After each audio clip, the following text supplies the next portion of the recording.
ની અંદર ઘણી તાલુકા પંચાયત, ઘણી જિલ્લા પંચાયત ની બેઠકો એવી છે, કેટલીક કોર્પોરેશનની બેઠક એવું છે, નગરપાલિકાની બેઠકો પણ એવી છે કે જ્યાં કોંગ્રેસના ફોર્મ ભરવા માટે કોઈ ઉમેદવાર જ નહોતા.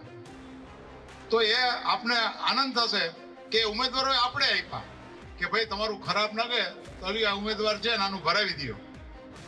એનો મેન્ડેટ છે ને ઉમેદવારોએ કીધું, એ લોકોએ ફાડી નાખ્યા. આમ આદમી પાર્ટીના 2-3 જગ્યા એવું બન્યું કે મેન્ડેટ ફાડી નાખ્યા કે અમારે કઈ ચૂંટણી લડવી નથી. અને આજે બિનહરીફ 11 તારીખે પછીની જે 11 તારીખે ફોર્મ ભરાય ત્યારે સિંગલ ફોર્મ ભારતીય જનતા પાર્ટીનું ઉમેદવારમાં આવ્યું. એવી લગભગ 100 બેઠકો છે ગુજરાતમાં, લગભગ 100.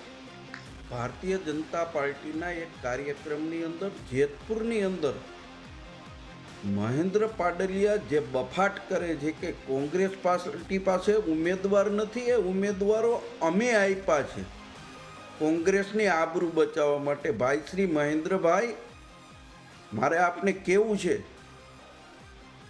કે તમારી પાસે ગત નગરપાલિકામાં પણ પૂરતા ઉમેદવારો નહોતા કે આ વખતે પણ ઘણી જગ્યાએ સામાન્ય માણસને, જેને કાયદેસર રાજકીય રીતે માણસ ન હોય, ઉમેદવારો નથી મળતા, ત્યાં તમે ઉમેદવારો ઊભા રાખી દીધા છે.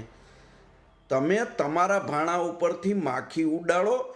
તમે આપ બળાઈ કરીને કોંગ્રેસ પાસે ઉમેદવાર નહોતા ને અમે ઉમેદવાર આપ્યા છે એવી બળાઈઓ કરવાની વાત રહેવા દો.